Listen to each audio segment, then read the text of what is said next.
This story is about a ship that docked without a single crate. Yet it had a full manifest, and the dock records show they unloaded something, but no one ever saw it. If you're interested in true-style sea reports, old port conspiracies, and stories written between the lines of forgotten logbooks, keep watching. And if this one gives you chills, leave a mark in the comments. Port of Charleston, 1811. A fog-heavy morning. Visibility less than 50 yards. At 0430, a British merchant brig named St. Callan entered the harbor. According to port records, it had come from Barbados after a 6-week journey. It requested no tow assistance, raised no flag, and gave no reply to the first hail. But it followed all instructions, anchored properly, waited. An hour later, 5 dockmen boarded for inspection. They filed no report. All 5 were replaced the next day without explanation. The manifest showed St. Callan was carrying 12 crates of agricultural instruments. Weight, 3,120 kilo. But by 0615, all the crates were logged as unloaded. The curious part? No workers were seen, no carts, no signs of movement from the ship to the warehouse. And the warehouse, it remained locked the entire day. Yet a new line appeared in the inventory book that night. Received, 12 crates, stamped, no entry. Signed, M. Jonstone, not in staff records. Over the next 3 days, 3 other ships docked and left without issue. But each one logged delays. Each captain reported a shift in compass pull near the same point where St. Callan had waited. The ship itself? It left on the 4th night. No departure recorded. No crew sightings. The harbor master who signed it in, he vanished the same night. His office was found unlocked, ledger open to the St. Callan page. The last entry, cargo confirmed, but wrong direction. The tide pulled against the hull. And then, written in shaky, unfamiliar handwriting, unloaded, but nothing was taken off. 2 months later, a warehouse clerk reviewing the inventory tried to audit the 12 crates. He opened the room. It was empty, clean, swept, except for one thing. A single port manifest burned into the wooden floor. He traced it and found the name St. Callan crossed out. Below it, next carrier assigned, arrives with the fog. In 1814, the Port of Charleston restricted dock records to naval oversight only. A new policy was introduced quietly. Manifested cargo without physical unloading requires no inspection. Do not record absence. That clause is still in the Federal Archive today. Some ships unload crates, others unload silence, and some were never carrying anything at all. But someone always signs the papers. And every port has a room that was never unlocked again. In early 1812, 6 months after the St. Callan incident, a junior port clerk named Edward Lyle was assigned to archive outdated manifests. He was 24, new, curious, and careful enough to notice something off. While reviewing crates recorded as received that winter, he noticed a pattern.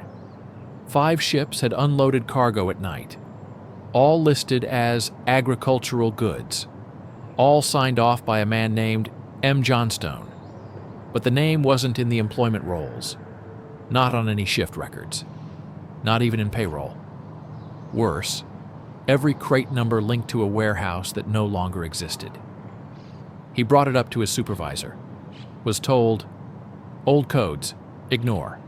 Some names were used for customs shortcuts. That's normal." But it wasn't.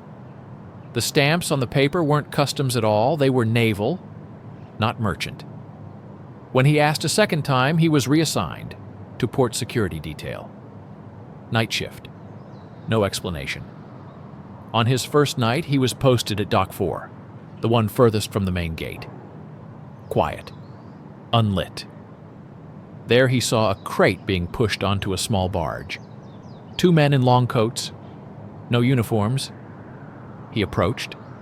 They didn't stop, didn't speak, didn't look at him. He filed a note in the logbook.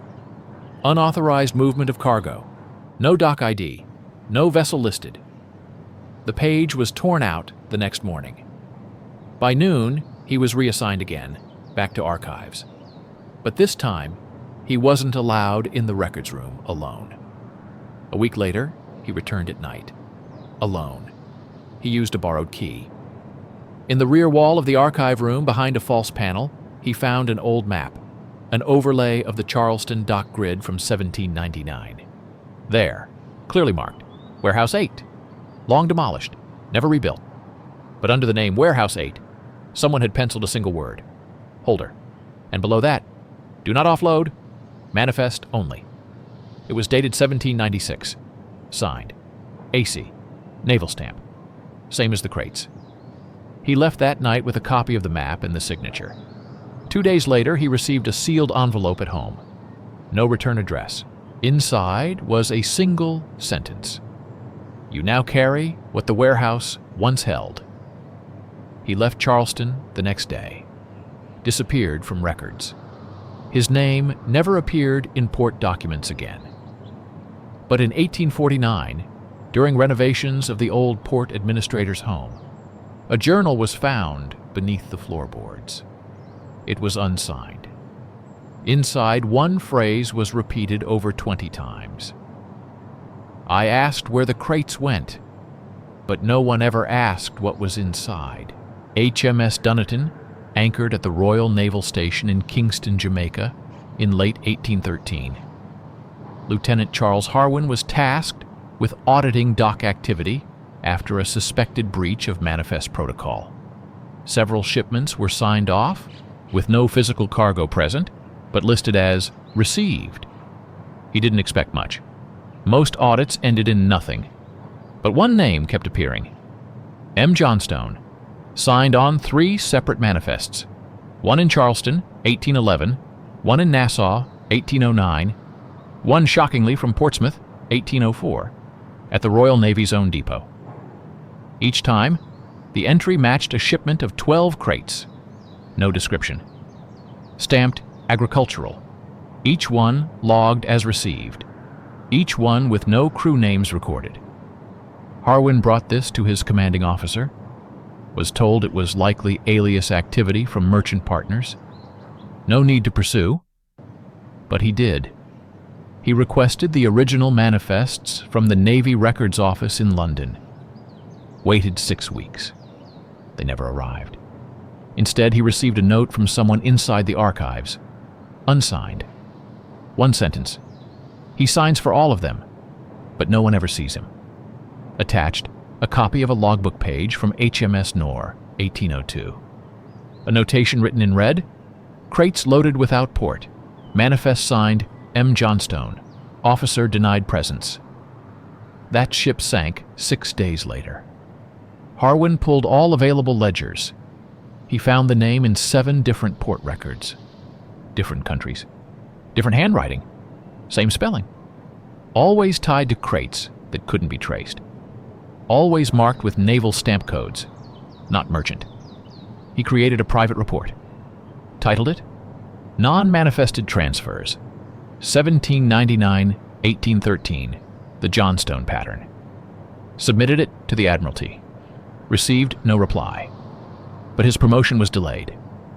Weeks later, a senior clerk unofficially told him, that name's used when nothing's supposed to exist.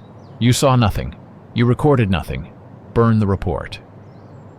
But Harwin didn't. He mailed a copy to an old friend, a former archivist now working in Bristol. That archivist died in a fire 3 weeks later. The report was found partially burned, wedged inside a chimney. But one section remained intact.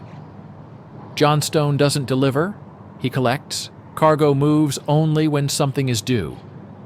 Below that, a sketch, a crate, branded with 3 symbols, a circle, a line, a triangle, and then, same brand, found in Charleston and in Portsmouth, Always 12, never more, never less. In 1851, long after Harwin's death, an anonymous box arrived at the Naval office in Plymouth. Inside, one ledger, marked in fading ink, St. Callan, 1811, last port.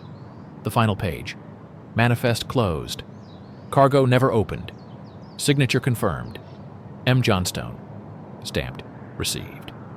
Every now and then, a crate turns up in old naval warehouses. No content, but weighed exactly 260 kilograms.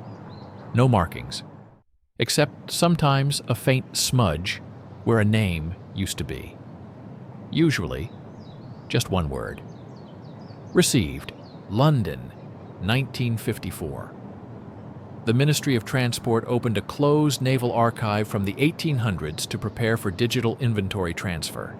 It had been sealed since 1911. A junior archivist named James Halloway, 31, was assigned to catalog contents. He expected weather logs and shipping reports. Instead, he found a crate manifest with no associated vessel name. Only a note. 12 crates. Sealed.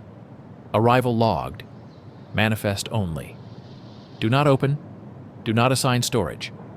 Handler, Jonstone. At first, Halloway assumed it was a misfile, but the page wasn't dated, not by year, just a port name, Charleston. And one more line, this copy sent ahead of arrival. He cross-referenced every manifest related to Charleston between 1800 and 1820. There was no ship recorded under that transfer, no crate IDs, nothing. But in an unrelated weather log from HMS Harthill, 1813, he found a captain's note. Compass deviation observed near approach to Port Charleston. No visual on object. Crew reports water current pulling unnaturally against hull. Same location where St. Callan reportedly waited? Halloway dug deeper. Found multiple entries in unrelated naval reports, all noting brief crate deliveries with no physical offload. The names were redacted, but one signature was left visible every time, Jonstone. He began to ask questions. He showed copies to his supervisor, was told not to pursue it. But the more he looked, the more the name Jonstone reappeared, even in modern dock transfer sheets from the 1930s. Same format, same handwriting. Only the ink had changed. No address, no payroll, no documentation. Always present, always 12 crates, always logged as received. Weeks later, Halloway received an envelope at home. Inside was a crumpled photograph, old, sepia-toned. A dock, empty, with shadows that didn't align to the sun. In the center, a man in a coat, walking away from a crate. It had 3 symbols, circle line triangle.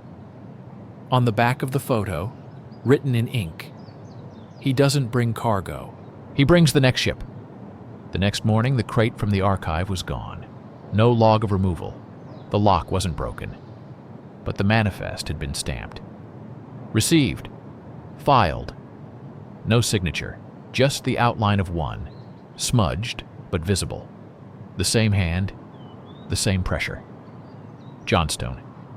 Halloway left the ministry 1 month later. No explanation. No forwarding address.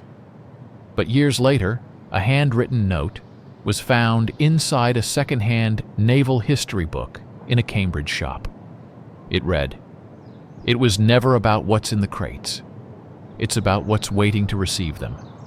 Port to port, ship to ship. Always 12, and someone always signs." Glasgow, 1997.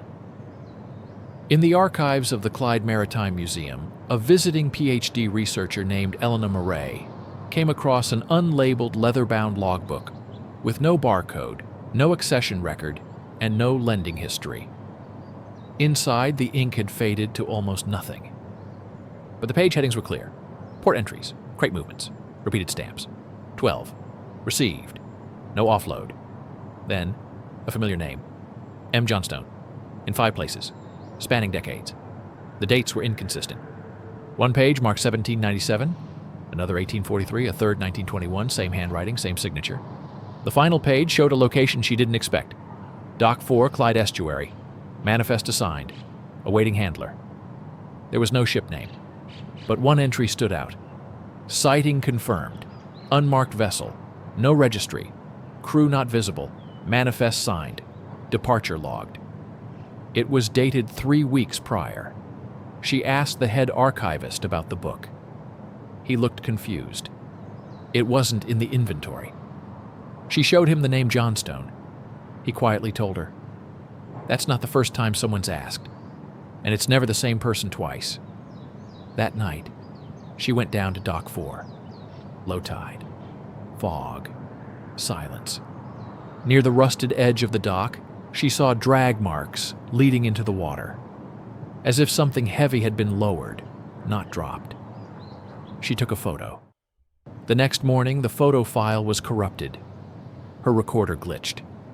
Only one frame remained visible, a crate, branded with a faint mark, circle, line, triangle, and one word scratched into the wood: "Due." Back at the museum, she attempted to log the crate's signature into Naval databases. An automatic cross-reference flagged 13 matching entries, all from restricted files, all with no vessel name, all marked sealed. Then the system locked her out and sent a message. External match confirmed. Physical review not authorized. Ministry of Maritime Intelligence.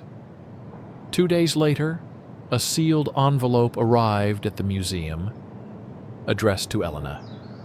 No return sender. Inside, a small sheet of aged parchment, folded 4 times.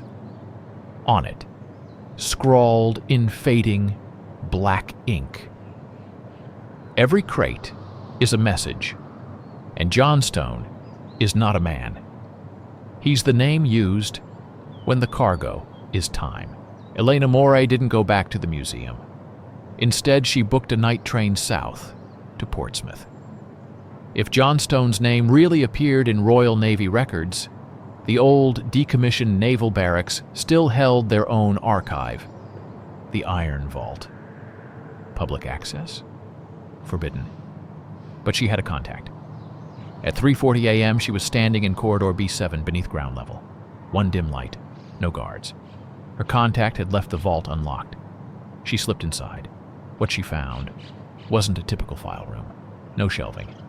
Just one long corridor lined with identical steel lockers, each with a number. But locker 13 was missing. Its space wasn't blank, just shorter, like the locker had been replaced by wall. She knocked. Hollow. A wall panel clicked open behind her. Inside, a room no larger than a lifeboat. A table, a chair, a stack of papers. All stamped. M. Jonstone, authorized manifest carrier. Received, 12, confirmed. Next, assigned. No date, no port. But there was more. One crate, sealed, marked with the symbol, circle, line, triangle, no lid, no hinges, no way to open it. Just a faint line burned into the wood. Do not unseal until receipt is confirmed. And one more word. You. She ran her finger over the word. Felt a pulse. Felt it again. Suddenly the lights flickered. The door behind her locked. Inside the crate she heard a sound. Not movement. Breathing. And then silence. That room no longer exists in the Iron Vault registry. Officially, it was condemned in 1973. But Elena's notes were found 1 year after her disappearance, delivered anonymously to her university mailbox. In them, every known appearance of the Jonstone signature, across 11 countries, from 1799 to 2009. Last recorded sighting? A port manifest from Singapore, 12 crates, no contents. Signature confirmed. The final line in her notes was not typed. It was handwritten, in a different pen, in the same faded style. Handler assigned. Next arrival, confirmed. Manifest, will be ready. M. Jonstone. And beneath it, you were never reading this. You were signing it.